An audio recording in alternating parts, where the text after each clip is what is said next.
Hello,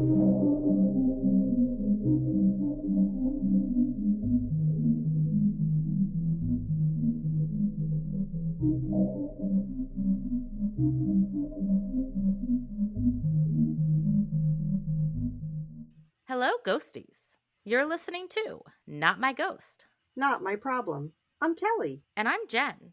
Whether you're a skeptic, a true believer, or somewhere in between, join us for a journey into the unknown. Because remember, when it comes to the paranormal, it may not be our problem, but it's certainly someone's problem.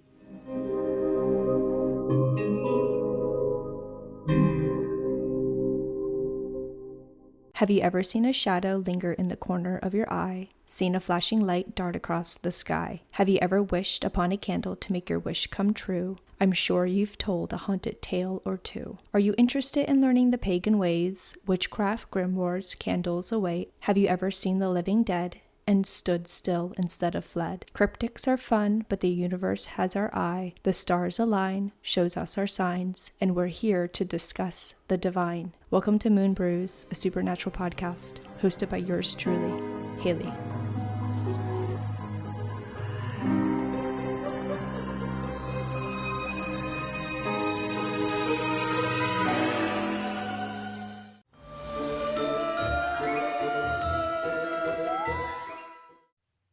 Jen.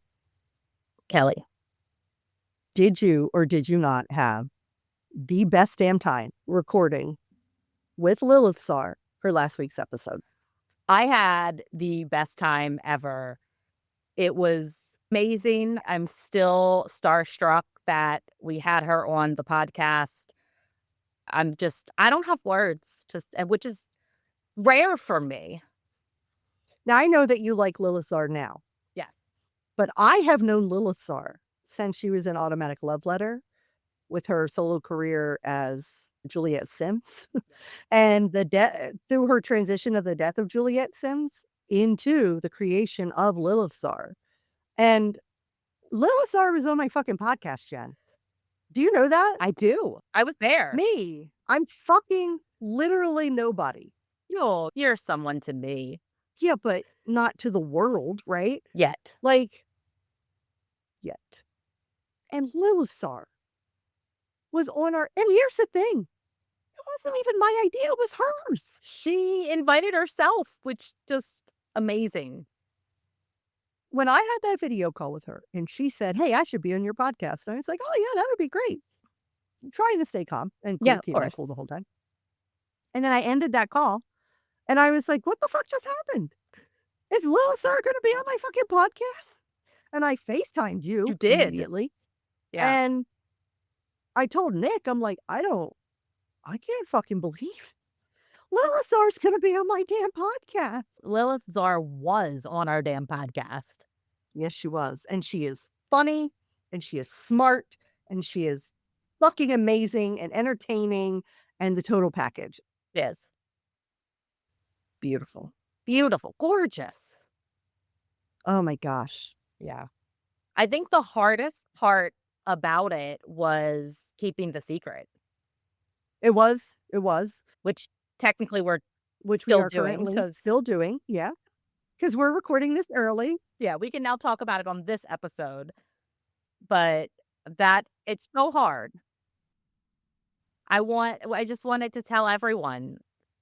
And I couldn't because we wanted it to be a surprise. We dropped some hints. We did. You'll notice throughout our episodes leading up to it, we talked about movies we talked about on there. We talked about music. We talked about the demon Lilith. We talked about so many things. We talked about Lilith Tsar on some of the other episodes. Right. I'm just amazed. And she's not the only amazing guest that we're going to have on this podcast. She's not. We have another guest coming up next month, I think. And I'm really excited for this one. We just met with them last weekend and just talked. We had just kind of messaged on Instagram and we just talked about what we were going to do. And they are fucking hilarious. And we had this video call with them and my husband was like, "You guys must have really gotten like a lot of work done. And I said, are you kidding me? We were up there laughing for like 2 hours, just Yeah, enjoying this person's company because, absolutely. oh, their sense of humor, right on par with us. Spot on with us. The more we talked to them, the more it was like, "Oh, yeah, this is a good fit. Like, we're gonna do things with this collab Yeah, here. Like, it's gonna be great. This won't unless things go really bad, which I doubt that they will, but this probably will not be the last time we collab with this person because it's right. just a great fit." The more we kept talking, the more we realized how much we like them, and I think based on what they said, vice versa, I think the more that they talked to us, the I more believe so. they realized how much they liked us, so Hmm. yeah, They literally stopped and said, you guys are great. I they love you did. guys. You guys are great. Multiple So, times.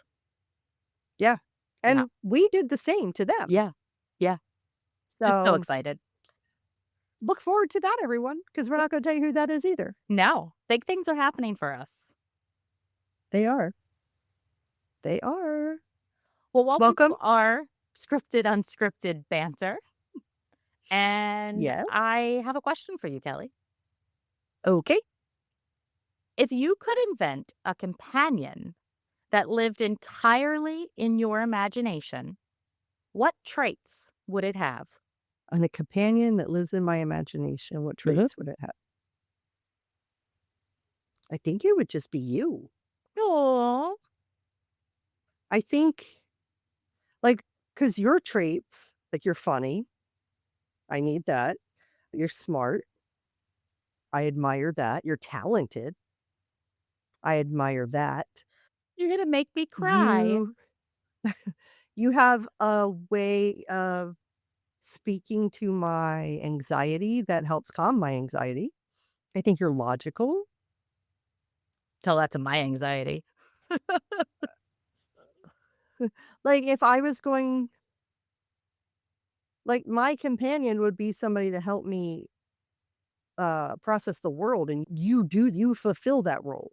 The only thing Oh, I would add is I would give you the ability to, like, blink your eyes and transport us anywhere that we wanted to be in the world. perfect.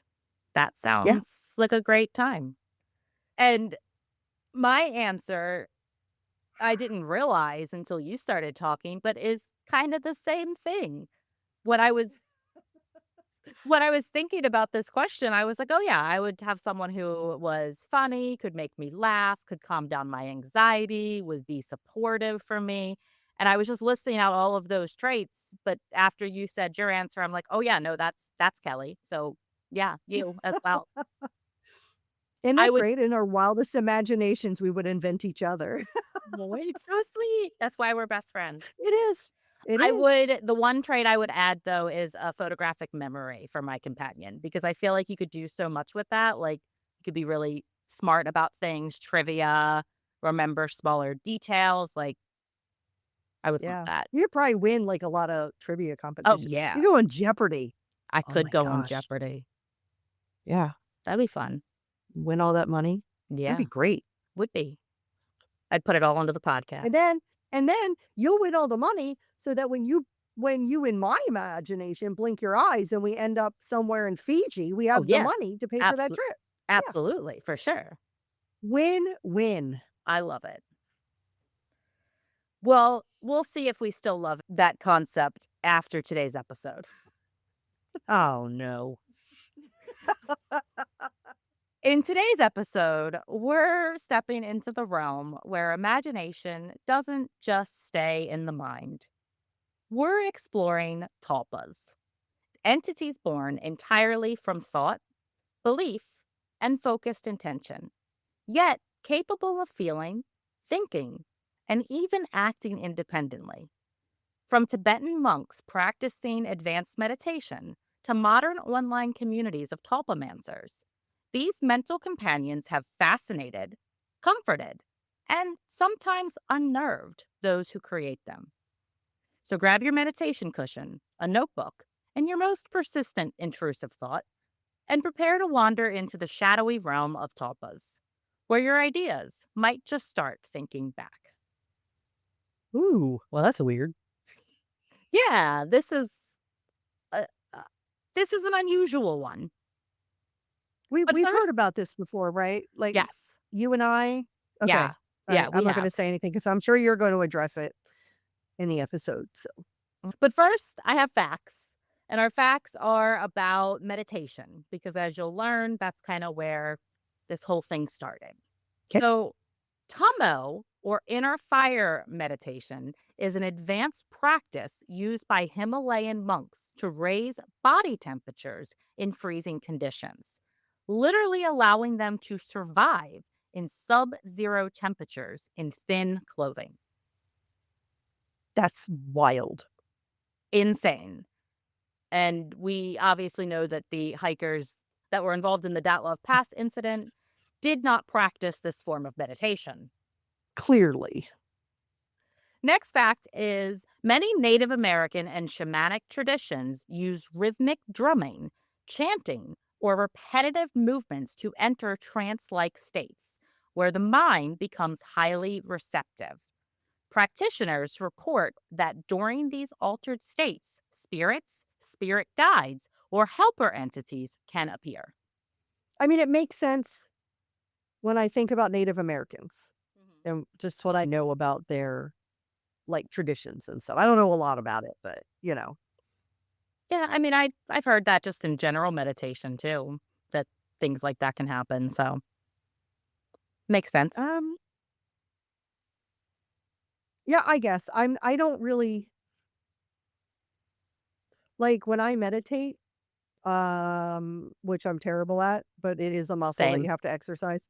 It's only for, like a sleep meditation to fall asleep or, like, an anxiety reducing it's never like a spiritual I'm not doing it with like, expecting a spiritual result or looking for a spiritual result from Oh, it. I am, It's a but physical result. it it never happens. So, Yeah. and our last fun fact is throughout history, meditation hasn't just been about peace or enlightenment. It has also been a tool for exploring the far edges of human consciousness. Mystics, monks, and ritualists often deliberately use prolonged or intense meditation to produce strange visions, otherworldly presence, or unusual mental phenomena. Phenomena. Do, do, do, do, do. Showing that disciplined focus can generate experiences that feel astonishingly real. Okay. And I've just thought about this, but there are people or groups or something out there. I know I've heard it on something or read about it somewhere that say they can go into like a meditative state and communicate with aliens. I remember watching something, it might have been, like, Paranormal Caught on Camera or something, Yeah. where a woman believed that if she meditated, she saw a lot of, like, UFO sightings, she Yeah. could, like, bring them in her vicinity Yes. through meditation. I've heard Yeah. that too. So interesting. And scary facts. Some Tibetan texts caution that meditating too long, too intensely, or without proper guidance can attract malevolent entities or cause mental disturbances. The idea is that focused attention and visualization can inadvertently give rise to beings or presence that the practitioner did not intend. Essentially, the mind can create its own demons if not carefully controlled. Yeah, well, my mind's full of demons. I was I going to mean, say the same thing. what more? I got plenty of demons already. Let's just add a couple I and make got it a party. demons. Demons. Meditation can push the brain into hypnagogic states, the liminal moments between wakefulness and sleep. In these states, the mind can produce vivid and terrifying imagery, including figures, shadows, or voices that feel as if they're really there. For some, these experiences are fleeting, but for others, they can feel so real that it's hard to shake the sense of the presence in the room, which we dive into this in our episode a couple of weeks ago. So if you haven't listened to It that, sounds a little bit like Lilith was talking about too, how, like, when there's some phenomena phenomena.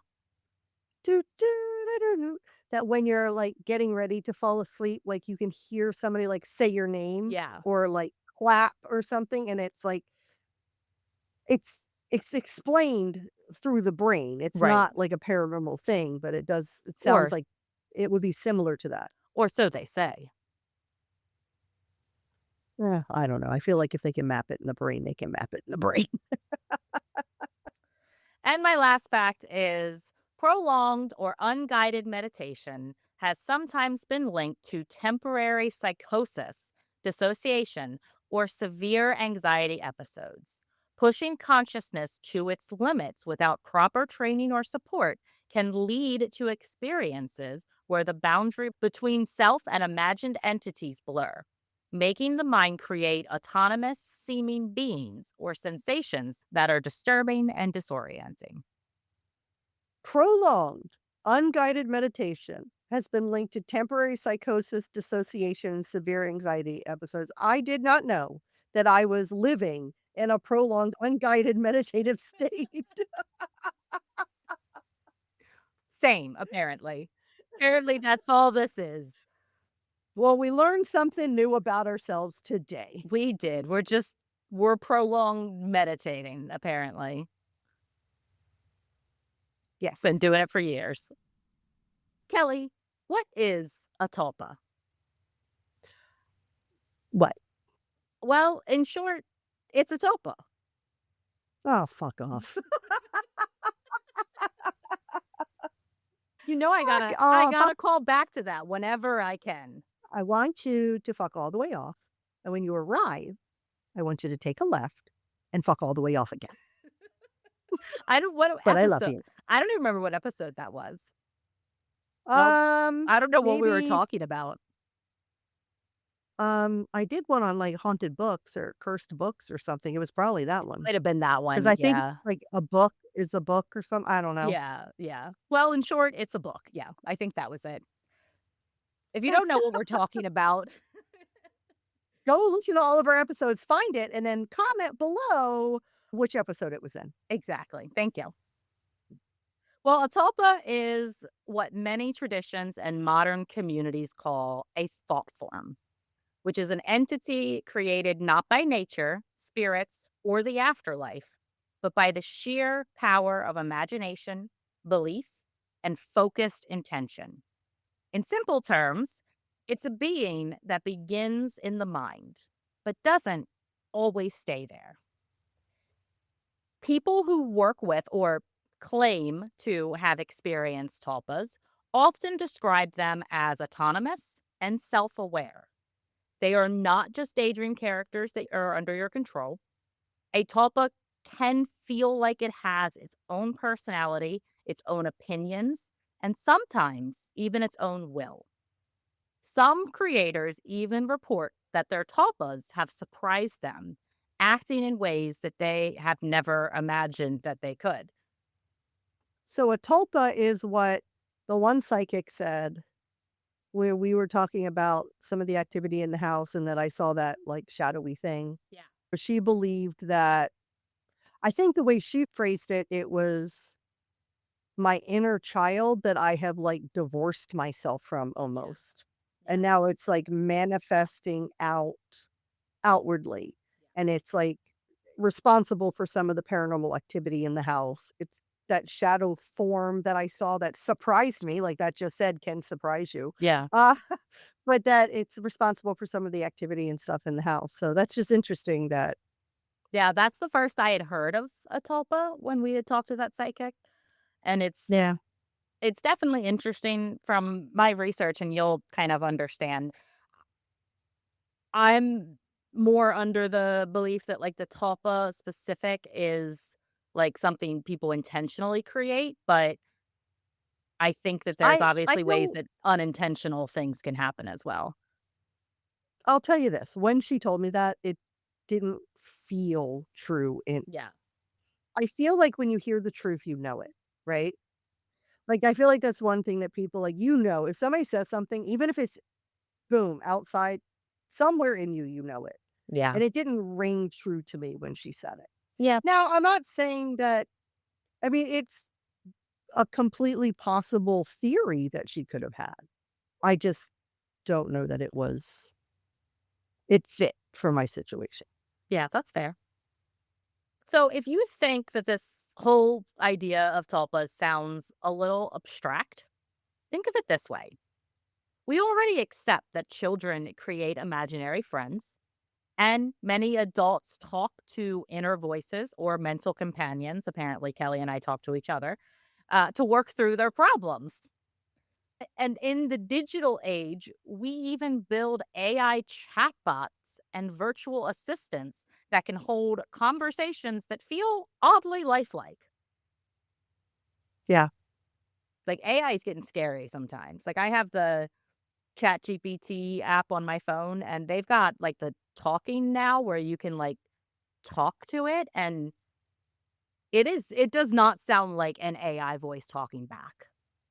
I have to, because I have it on my phone too, but I haven't Yeah. noticed that it has a talking thing. Yeah, they have a talking version of it that you can, like, do text, and it's not just text to speech, like, you can do that too, but where it will actually talk back at you, and you can pick, like, what accent you want, and it, like, ums and takes breaths, and it's Have you amazing, seen but weird. have you gone down the rabbit hole of the woman who said her psychiatrist was in love with her, and she made all these, like, TikToks about it or something, and it, like, gets real weird. She's, like, saying the psychiatrist was doing all this unethical stuff, and never really says anything unethical that the psychiatrist did, and she has these AI chat things that she talks to, and it in one of the episodes, or she did, like, a live or something where she's asking the AI thing questions that people are putting through on her live, and it's answering it, and I was like, this is the creepiest fucking shit I've ever heard, because it really, like you just said, the Yeah. ums and the breath, and it's like, "Lady, you do realize, though, that you are not talking to a person, right?" Like, AI also learns, like, how you speak to the AI, Absolutely. and it's like you're feeding your own delusions in this AI thing, lady, but the whole thing's bizarre. If I can find it on TikTok, I'll send it to you. Yeah, please Anyway, do. Yeah, yeah. it is insane how crazy AI has gotten with that. So a tulpa sits somewhere kind of in that spectrum, right? Except instead of being programmed or make believe, it's fueled by human thought, focus, and belief. The big distinction here is that a tulpa is not considered a ghost or an external spirit. Ghosts are said to come from the dead, spirits from other realms. A tulpa, on the other hand, originates from within us. It is a creation of human consciousness itself. Whether that makes it less frightening or more, that's something we're going to explore throughout this episode. Can other people experience your tulpa? Yes, and we will get into that. Okay. So, the concept of tulpa has its roots in Tibetan Buddhism. Buddhism. Buddhism. Buddhism. Sorry, throwback. I think I just edited that episode. Where it is known as a sprul-pa or an emanation body. In these traditions, highly advanced meditation practices allow a practitioner to project their mind into a form that can act independently in the world. These thought forms were traditionally used for spiritual exercises, visualizations, and deep meditation, often as a way to explore the boundaries between consciousness. In the 1920s, the French explorer and writer Alexandra David-Néel brought the idea to Western audiences through her first-hand accounts of Tibetan mysticism. She described how a monk accidentally created a tulpa during meditation, a being that seemed to take a life of its own, surprising even its creator. We'll get more into that a little bit later. But Her writings fascinated both spiritual seekers and early occultists, sparking curiosity around the power of concentrated thought. Western occult traditions, including theosophy and other esoteric movements, later adopted and reinterpreted the idea of the tulpa. In these contexts, it became less about spiritual enlightenment and more about the general concept that focused intention and belief could bring a thought form into apparent existence. Over time, the Talpa evolved from a religious practice into a concept explored by psychologists, paranormal enthusiasts, and modern Tulpamancy communities alike. It's interesting that it's explored by psychologists. Yeah, and it has Hmm. been. Huh. At the heart of Tulpa creation lies the remarkable power of the human mind. Through imagination combined with repetition and focused attention, thoughts can solidify into persistent mental constructs. What begins as a simple visualization can, over time, feel like an autonomous present, especially when nurtured consistently. So, psychologists note clear links between tulpas and a variety of cognitive phenomena. Phenomena. Do, do, do, do, that reveal the mind's capacity to generate experiences that feel real. One key factor is vivid visualization, the ability to create detailed mental images and sensory experiences in the mind's eye. So Kelly and I are out. Completely out. Like, when you're talking about this, you're talking about, like, visualization in meditation, Mhm. um, well, we all know what my meditation is. It's breathe in, Motherfucker, motherfucker, breathe out. breathe out, motherfucker. Oh Yeah. my god. That's it. Yep. That's it, because all I'm doing is trying to concentrate on my breath and my breathe in, motherfucker, breathe out, motherfucker song. I don't ever try to visualize something in meditation, probably because I know that I can't, but yeah, So I, that's just interesting that and I think that's one of the reasons why I've struggled with meditation, and I'm trying to get over that because I've dug into it and like done some research on how non-visual thinkers can better meditate, and it's a different type of visualization. Like when I'm doing a guided meditation and they say I'm walking in a forest, like I don't see a forest in my mind's eye, but I picture myself there. I think that I'm there. Like I just think about it.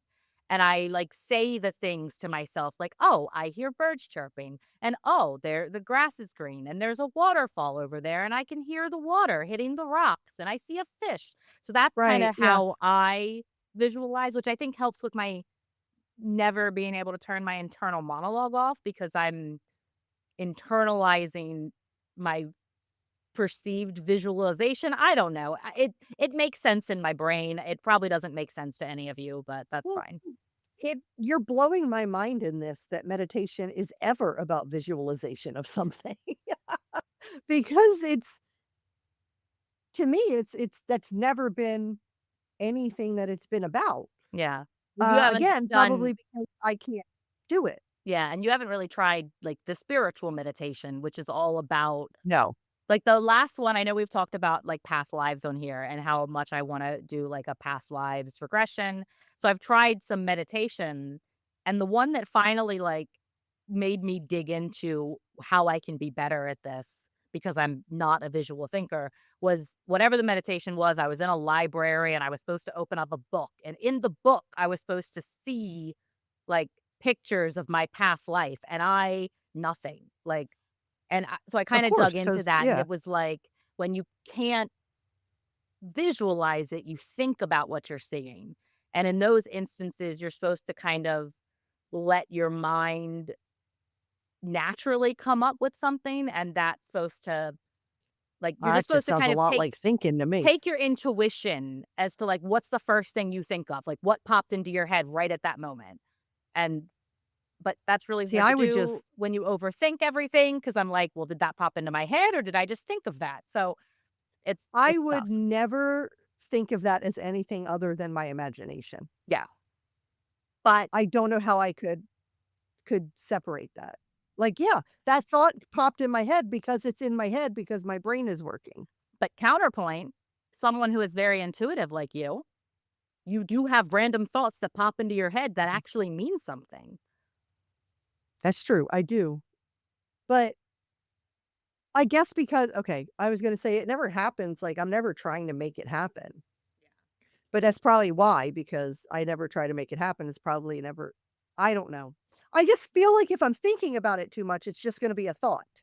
It's not gonna be an intuition. And that's because we overthink everything. So there's the struggle that lies as to why people who are not visual thinkers and have anxiety and are probably autistic, why we struggle with this type of meditation, or at least Kelly and I I. did hear recently, I heard somebody say that he does not believe people that say they do not have an inner monologue, and he said that he has a way to trick them into telling him what their inner monologue says, and I wish I could remember who it was and what they were saying, but he was like, he'll quite like be just talking to them, people that say they don't have it, and they'll go, "Well, that sounds really hard. Like, what were you thinking during this?" And they'll be like, "Oh, well, I was thinking you just gotta calm down." It's like, "Oh, it sounds a lot like an inner monologue or something." Like, I don't know how it was that he was, like, saying he could Yeah, pull it out, but that is a good I don't point. know. But Yeah, that's yeah, here nor there. I have eh, no idea. I don't remember who it was. interesting. Sorry I've derailed you. That's okay. Okay. Forgot where I I was was. gonna say I was gonna say if Jen doesn't cut that out of the episode, that is our where the fuck was I sound. Yes, I'll leave that one in, but I do usually cut those out.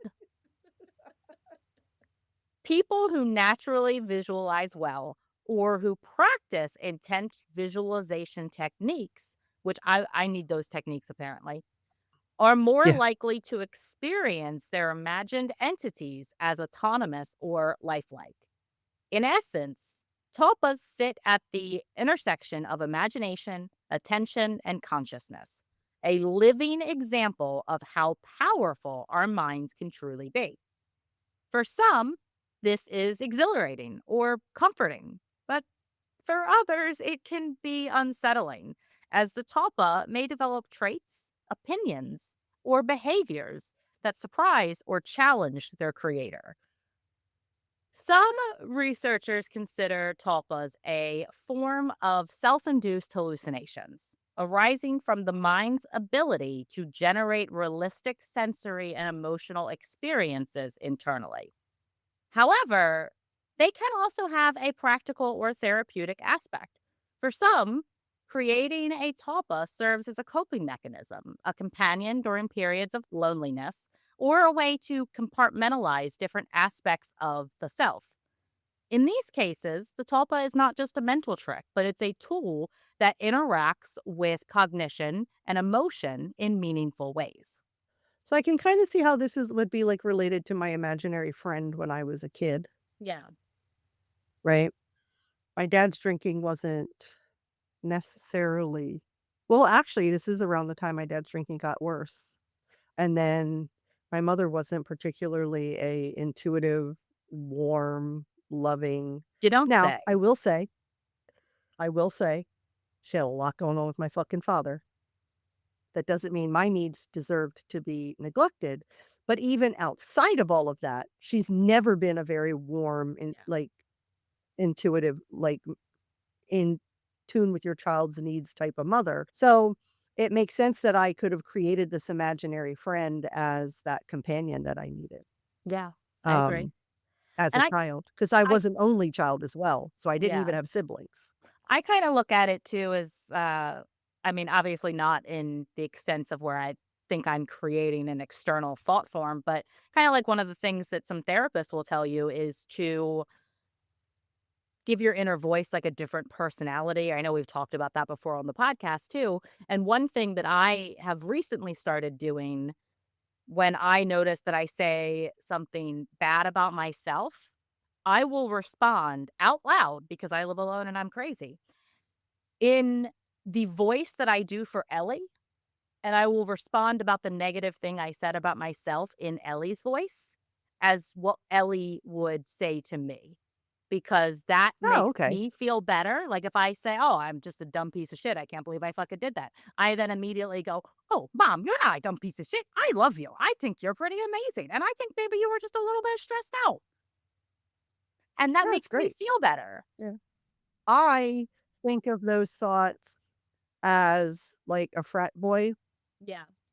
like named like Kyle or something that like really loves college football. And I can just go, shut the fuck up, Kyle. Like it Yeah. just, you know, I tried that with a certain political figure who has a very distinct voice, but yeah, okay.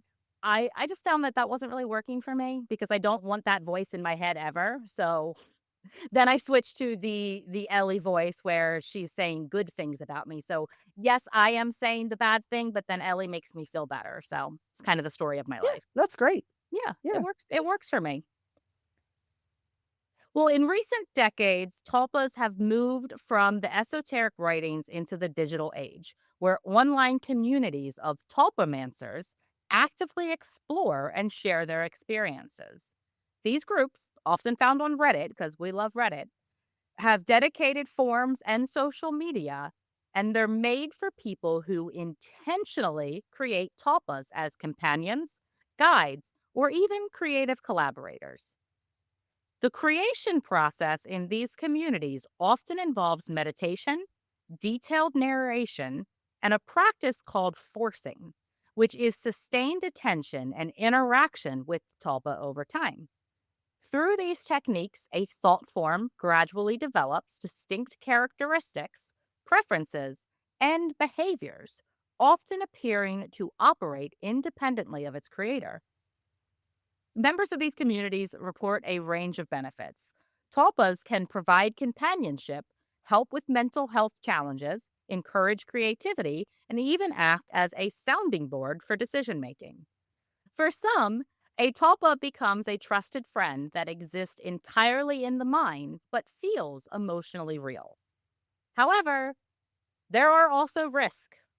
Because tulpas can develop autonomy, some creators experience moments where the tulpa behaves in ways that it did not expect or desire.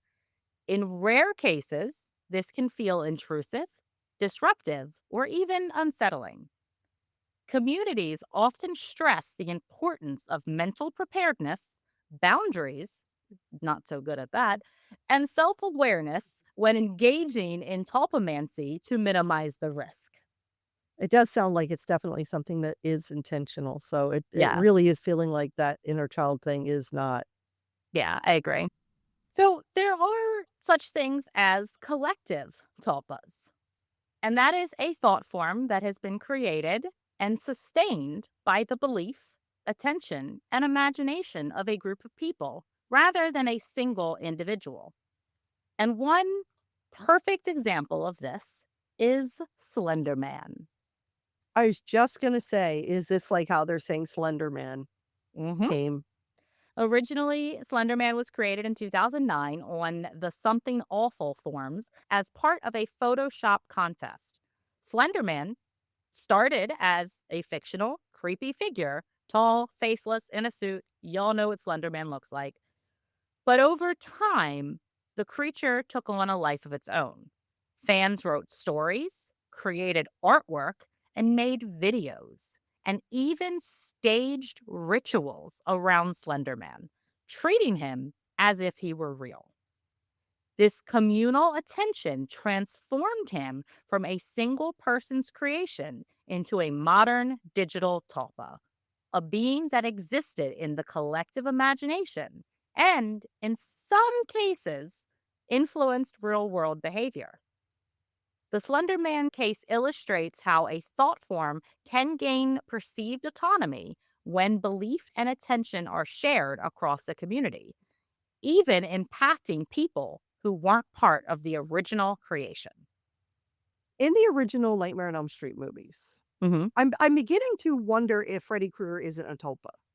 Ooh, Because he was a real person, right? okay. He was Yeah. a real person that the parents killed because he was assaulting children and murdering them. And then the parents, I'm wondering if the parents didn't then create a Freddy Krueger almost tulpa by their grief of the children that had died, um, the way that they would like speak about him, or it was like constantly in their minds. They were like worried about things happening because in the first movie, the way that Freddy Krueger is defeated is he's like killing people throughout the movie. And the way that the main character Nancy defeats him in the first movie is he is coming at her to kill her, and she turns her back to him and says, "You're not real.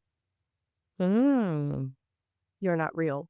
And then he goes to attack her and he falls right through her. Like he doesn't harm her at all.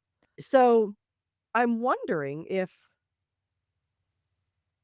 while based on a real person, if the whole concept of Freddy Krueger wasn't not a real person in real life. I meant in Yeah, the movie, a in the real movie person. world. Yeah. Right. That if the whole concept of Freddy Krueger coming in your dreams, Yeah. because like you're saying, like it could have real world consequences to people that had nothing to do with the creation of it. Yeah. The children of the parents who killed Right. like Freddy Krueger. I don't know.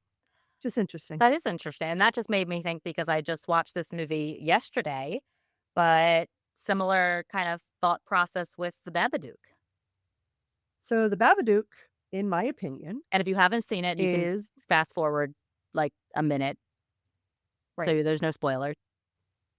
I think that the Babadook, the monster, was the manifestation of the grief Oh, yeah, for sure. and the mental illness of the family after losing the husband in the car Right. accident, where it Absolutely. wasn't really a monster at all. I agree. But I feel like Yeah.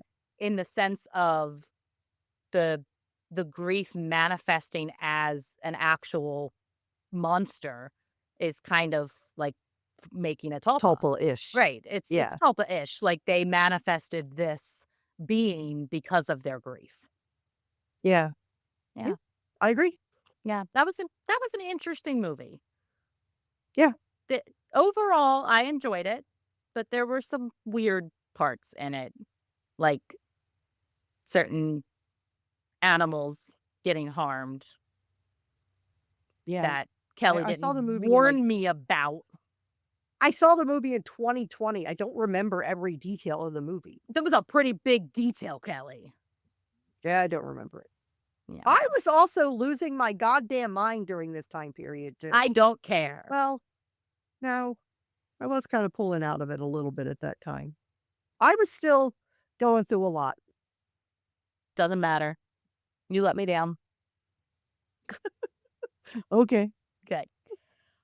And to kind of continue this collective thought form creation, it made me kind of think that maybe creatures like Bigfoot, the chupacabra, or other cryptids might exist because of collective imagination more so than verified sightings. Maybe we're tulpaing these cryptids. I can see that. So these legends are fueled by repeated storytelling, media coverage, podcast coverage, and eyewitness accounts, which reinforce the creature's presence in the collective consciousness. While skeptics attribute many sightings to just misidentification, exaggeration, hoaxes, blah, blah, blah, the longevity and persistence of these myths demonstrates the power of a collective belief to sustain a thought form across generations. In this sense, cryptids function like cultural tulpas, entities born from imagination but maintained through shared attention, fear, and fascination. Which is probably why the chupacabra has like 12 different descriptions. Probably. Yeah. So collective tulpas demonstrate how human imagination, when multiplied across the community, can feel tangible, even influencing behavior, media, and cultural rituals. And now we're going to look at it from the skeptical side. So Okay. while some embrace tulpas as real entities or companions, some offer explanations rooted in cognition and culture. From a scientific and psychological standpoint, tulpas can often be understood as products of the mind rather than independent entities. Psychologists have proposed several explanations for tulpas, emphasizing how normal mental processes can produce phenomena Phenomena. do, do, do, do, do, that feel autonomous or external. One explanation is dissociation, a state in which a person's consciousness, memory, or sense of self becomes compartmentalized. In dissociation, parts of the mind can operate independently, sometimes creating the sense of a separate presence or personality. Another explanation is maladaptive daydreaming, a condition which individuals engage in extremely vivid, immersive, and sustained fantasy worlds. I do that. Me too. I didn't know what it was until I read about it and how, you get if somebody interrupts it, you get, angry Uh about huh. it because then you have to, Absolutely. recreate the yeah. Yep. I've done that my whole life. Same. I've always, I do it a lot when I go to sleep. I will Mhm. create a world in my mind. Every night, Yeah. every night. Now I can't see it. Now I'll tell you what, my friend Michelle, who is a visual thinker, she sees these days like a movie in That's her amazing. mind. I wish. That's gotta be so fucking cool, man. I know. I wish. Yeah, I think mine. I think it too. Yeah. Yeah. Yep, I've married every a lot of aspect of it. I've married a lot of celebrities Gotten in freaky these with worlds. some. Oh, I've gotten freaky with a lot of them. Yeah. Yeah. No. Yeah. Create whole worlds in my head. People who experience this can interact with characters in their imagination as though they were real, sometimes hearing voices or sensing the presence of these imagined figures. Over time, these internally generated personalities can feel like they have their own will, making the experience strikingly similar to a tulpa. A third concept is multiplicity, which refers to the presence of multiple distinct identities or personality states within one individual. In multiplicity, each identity can have its own memories, emotions, and behaviors, and may even appear to act independently. While distinct from tulpas in clinical terms, this phenomenon Phenomenon. do, do, do, do, do, shows how the brain can naturally generate experiences of separate agents or consciousnesses within a single mind. Would that be like dissociative identity disorder? Possibly. Hmm, Yeah. okay. In all these cases, the common thread is that the brain itself can create vivid, autonomous seeming personalities or presences entirely internally, which can feel so real they appear independent of the individual. From a psychological standpoint, tulpas may therefore be understood as a natural extension of these cognitive processes where imagination, focus, and belief converge to produce experiences that blur the line between self and other. I would tend to believe it's a psychological thing. Okay, well, just wait. Just Okay. wait a little bit. So, cognitive anthropology provides a broader lens for understanding tulpas by exploring how thought forms and similar occurrences appear across cultures and throughout history. In many societies, humans have long created or sustained entities not through individual imagination alone, but through collective belief, ritual, and cultural storytelling. These practices reveal a fascinating pattern. The human mind seems naturally inclined to generate semi autonomous beings as a way of processing complex emotions, moral lessons, or social dynamics. Thought forms serve as symbolic representations of abstract concepts such as fear, justice, or wisdom, giving them a perceivable life within cultural consciousness. By studying this, cognitive anthropologists highlight that Tulpa like experiences are not limited to isolated individuals, but are a part of a universal human tendency, the creation of mental constructs that feel alive, meaningful, and sometimes influential within a community. From a skeptical perspective, tulpas may be understood as belief manifesting as experience. When someone devotes intense focus, emotion, and attention to a thought, the brain can create experiences that feel strikingly real. This includes sensory hallucinations, such as seeing or hearing a tulpa, an inner voice that carry distinct opinions or attitudes, or a strong sense of presence as if an independent being occupies the same space as the thinker. It's like when I say I can hear my mom's voice in my head. Yeah. My mom lives in my head. Yeah, she does. She's not there as often as she used to be, That's but good. she pops in once in a while. Yeah. Tell her to fuck off from me. I will. Thanks. Mhm.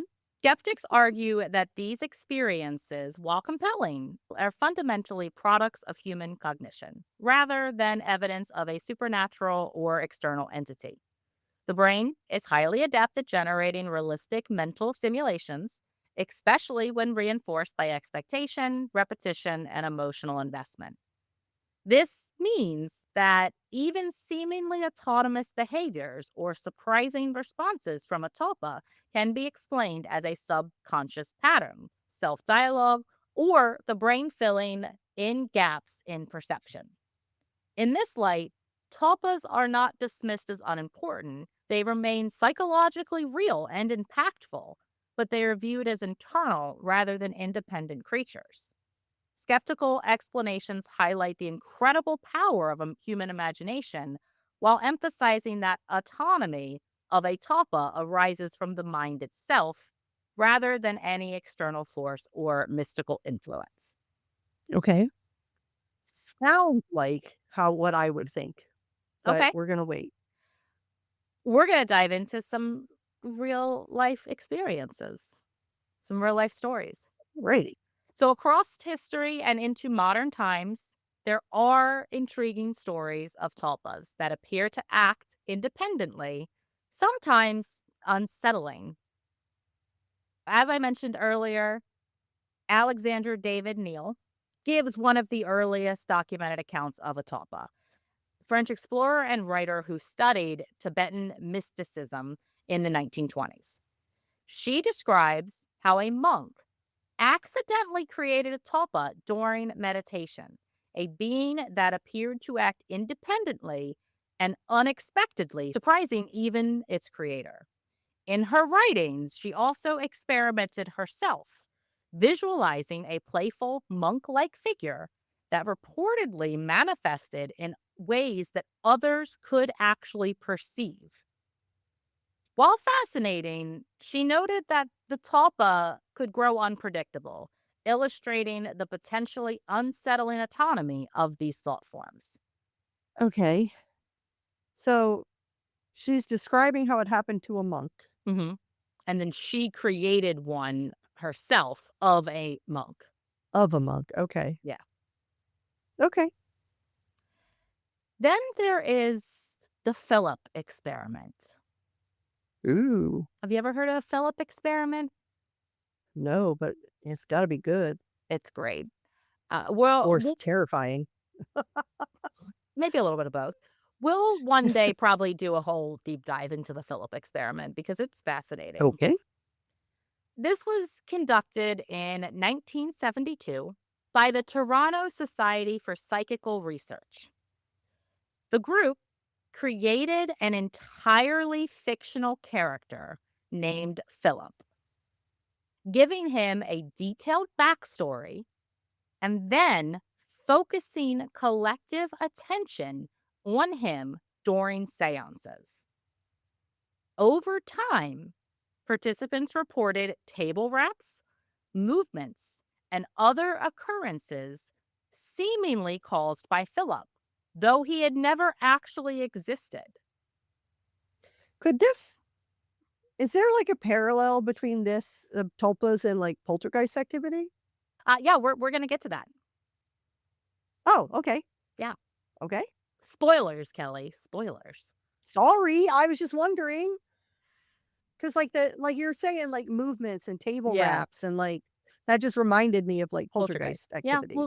we'll touch on Yeah. that in a second. In Okay. like a couple of seconds. From a Tulpa perspective, Philip demonstrates how a shared belief and concentrated attention can generate experiences that feel autonomous, blurring the lines between imagination and reality. Great. In modern times, there are online forums and communities of Tulpamancers, and they have produced numerous stories of Tulpas behaving unexpectedly. While many have very positive experiences, some accounts describe Tulpas becoming difficult or intrusive, refusing to follow commands or expressing hostility. These reports, often shared in dedicated communities, highlight the potential psychological complexity of Tulpa creation, where a mental construct can take on the life of its own in ways that can challenge the creator. And some paranormal investigators have even suggested that poltergeist activity may, Ah, in certain cases, be tulpa like in nature. Repeated disturbances, mysterious noises, or moving objects might originate not from spirits or external entities, but from a collective expectation, belief, or mental projection. While these claims are controversial, they do provide an intriguing lens for considering how thought forms might intersect with reported supernatural phenomena. phenomena. Do, do, do, do, do. We're singing a lot in this We episode. are. We tend to do that in the psychology heavy episodes. And now you're really going to like this one because I threw this one in there just for you. Oh, okay.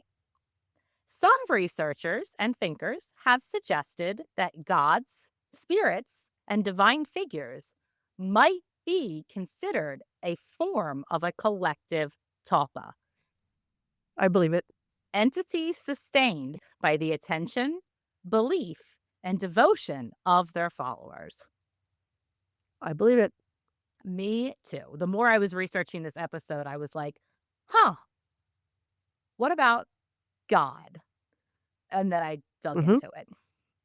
So, across cultures, deities often have distinct personalities, preferences, and narratives, much like individually created tulpas. Rituals, prayers, storytellings, and art serve as a kind of forcing on a collective scale, giving these figures perceived autonomy and presence in the world. From a psychological perspective, gods can act as companions, moral guides, or symbolic thought forms, reflecting human values, fears, and hopes. Whether or not one believes in the literal existence, the idea illustrates the power of human imagination and shared belief, showing that tapas aren't just private mental experiments, but something with a cultural and historical impact. Could gods themselves be a kind of collective talpa, entity shaped, sustained, and given life by the attention and belief of countless humans over generations? Yeah, I'm down. That's why I've always believed in the more likely scenario that if there is a God, there are many of them and not just a single one. That all the gods that people have believed and talked about over the years exist. And this kind of could explain how that's possible. I, don't hold a belief in any gods, but, I don't know if there's gods out there. I just don't hold a belief in them. I don't see any evidence to believe in them. One thing I am pretty sure of is and, everybody's got their own thing, but I don't see how the Christian God could be correct. For me, it's just not something that I feel like the story adds up. That's why this really resonated with me because, again, I've always said that if there is that higher power, that it's probably like all of them that exist. And, especially in witchcraft, you have different witches that will work with different deities. And and have claimed to have legit experiences and encounters with these various Mhm. deities, which has kind of got me questioning, like, well, this kind of fills in some of those gaps if it is a possibility. Right. So at first glance, creating a tulpa might seem like a fun experiment or a harmless mental challenge. After all, Till you get Freddy Krueger. yeah, after all, the idea of having a personal companion, a creative collaborator, or even a private sounding board sounds appealing. Modern online communities even make it look like a trendy hobby. Design your tulpa, give it a personality, interact with it like it's a real friend. But beneath the surface, there are significant risks and reasons to approach this with caution. Tulpas, by nature, are thought forms that can develop autonomy. That means that they may act, think, or express themselves in ways that you don't always anticipate. What starts as a playful mental exercise can spiral into experiences that feel intrusive, unsettling, or emotionally taxing. Some creators report anxiety, stress, or difficulty separating their own thoughts from the tulpa's opinions. Additionally, tulpas can blur the line between imagination and reality. Unlike imaginary friends or creative visualization, tulpas are meant to feel independent, which can create confusion, emotional dependence. I don't need any more of that. Or even impulsive interactions. Don't need any more of those either. For individuals who struggle with mental health, such practices can be especially risky. Well, as the brain's natural pattern making tendencies can intensify stress or create unwanted psychological strain. In short, while creating a tulpa might sound intriguing, the potential for mental and emotional complications make it something to think twice about. They're not toys, they're mental constructs that can feel alive in ways that aren't always fun or safe. Yeah. Yeah, I'm gonna pass. Yeah, me too. When I first started kind of looking into it, I was like, "Oh, that sounds fun. That'd be interesting to do." And then the more I dug into it, I'm like, "Nah." I That's why Yeah, I'm good. I didn't specifically go into more detail on how to create one. Like if you are interested, Google it. There's research and videos and things out there that Yeah, but you're you not can gonna do. blame that on us. No blame. You're not blaming that on me. And we do not recommend it. We want to state the official viewpoint of Not My Ghost, Not My Problem is we do not recommend that you create a tulpa. We are just talking about them. Correct.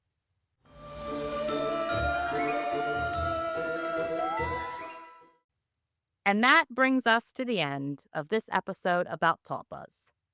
Tulpas blur the line between imagination and reality, between self and other.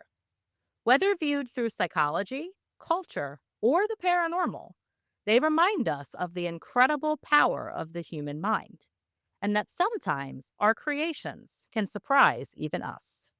If you loved what you heard, please take a moment to rate, review, and subscribe to our podcast wherever you listen. Your support helps us reach more listeners and share even more spooky stories. And please go follow us on TikTok and Instagram at Not My Ghost Podcast and on Facebook at Not My Ghost, Not My Problem, because we got a lot of fun stuff coming up and you want to be there for it. We do.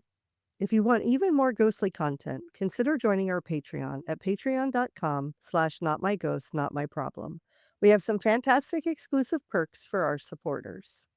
And if you've ever had a spine-tingling paranormal encounter, share your story with us at notmyghostpodcast@gmail.com, and you will hear it featured on a future episode. And we have a special future episode coming up. Yes, Please submit your stories. submit them now.